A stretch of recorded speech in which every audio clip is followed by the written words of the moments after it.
All right, y'all, welcome back to Final Boss Auto Hub. I know I've been away for a couple days. Sometimes you gotta take some time to recalibrate, think some things through, think about some goals you want to accomplish and then get right back into it. So let's do that. Mercedes-Benz is teasing a new car. It's supposed to be the new high-power CLE. It's supposed to be more than just a new AMG model. From what I've been reading and what I've been seeing and some of the research I've been doing, this is supposed to be a V8 coupe that will serve as the brand's second Mythos vehicle. Now, you're probably saying, what the hell is Mythos, right? Back in 2022, Mercedes brand, or Mercedes-Benz, I should say, pretty much introduced a sub-brand called Mythos.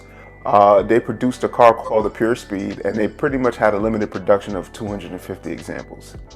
So this will be pretty much the second vehicle that Mythos will pretty much be working on. This is pretty much will likely have the feature of the new twin-turbo 4-liter flat plane crank V8 engine. From what I've been reading, the powertrain can make as much as 650 horsepower and 590 pounds-foot of torque. All right, so if you guys know anything about the flat plane crank engines, those are normally engines that are built by like Ferrari. They can rev it out. It has a different sound, a distinct sound coming from it. So if this car is being built with a flat plane crank engine, it's gonna sound good. For example, look at the Ford Mustang GT350, I think 2018 to 2021. The version that they call the Voodoo engine, that was a flat plane crank engine, and that car sounded awesome. So if they're gonna make this a flat plane crank, think about it. But let's keep going, right? My opinion on this, I think this could be a good thing and a bad thing. The good thing is that Mercedes-Benz is developing a new V8 that sounds like it's gonna be super powerful, will give an awesome driving experience, and could possibly bring us back to the glory days of the auto world. And it's just showing that Mercedes-Benz is pretty much rebelling against the EU and still making V8s and making fun, powerful cars that sound good. Pretty much things that most enthusiasts want, right? The bad thing is, if this is really a Mythos sub-brand delivery, it will likely be a limited production like I indicated earlier, right?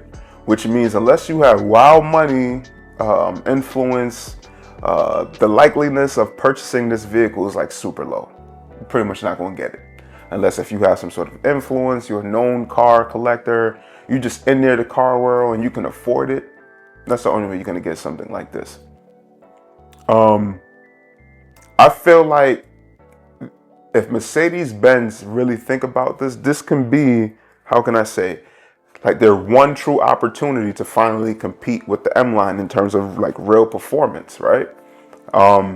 If you look at the CLE 53, and I'm gonna put it up on the screen, CLE 53 AMG Coupe, it's a great looking vehicle. It has a great power. It just gives a different feel. You see me stuttering here because I'm trying to find ways to describe it. It's just a different car. Like when you see that in person, you're like, yo, what is this? What the hell is this? Like the design, the way how it sits down on the road is kind of wide. It's really different. It's like, how can I say, you have elegance. It's like an elegant looking vehicle, or it gives off elegance, but it has edginess to it, right? It's almost like when Daniel Craig became the new James Bond. He was just menacing, and it was just different shit. Like you just like, wow, like this is just really different. And you didn't expect him to portray James Bond like that. And you don't expect to see a CLE 53 AMG that looks like that. It's just a different car. So I feel like if Mercedes-Benz just finally say, F it, and make this car and mass produce it, they would sell. They would sell. Like, because you have someone like me and many others, although we have a deep love for BMW, and we really want a BMW, we really want to drive these M cars and go fast and go crazy with the performance, a good chunk of us would ultimately opt for something different if we had the opportunity and the chance and the money to do so.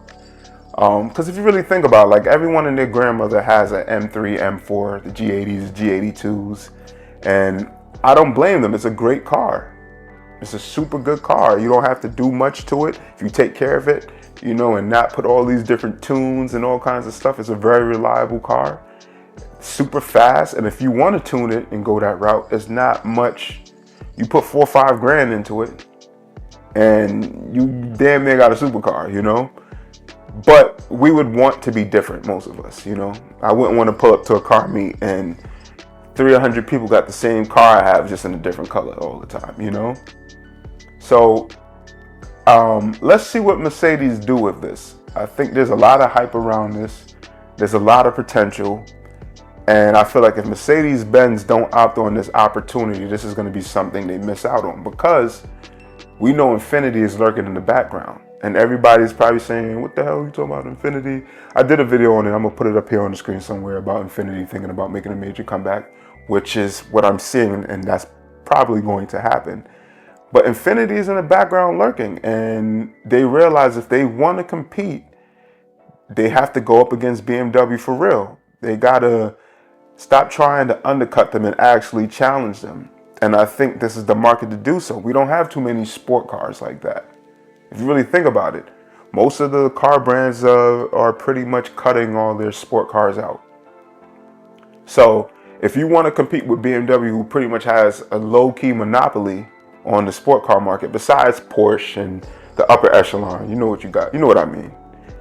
You got to compete against them. And I think Infinity is going to do that. And if Infinity comes in strong and make cars that are super fast, great V6s, which they're known to build, you know, make it reliable, which they have the history to do so if they really want to, if they don't want to be cheap. For example, the GTR, you don't really hear too many issues with that engine. Like, that engine is damn near bulletproof. If Infinity comes in and undercut their costs, but build a car that is damn near the same, give the same levels of performance, BMW is going to have issues. And I feel like Mercedes-Benz could do so as well. But Mercedes-Benz is all about keeping their prestige. And this is what ultimately might hurt them a little bit. Why BMW will always be slightly ahead of them in this sector in terms of sports performance luxury. Right? So yeah, guys, I mean, thank you for tuning in. That's just my little 2 cents and some coffee on that. And you know, I still got more stuff coming. I got some fire shit planned out. I gotta bleep that. I got some fire stuff planned out for the summer. You know, just stay tuned. We just gotta wait till it gets a little bit warmer.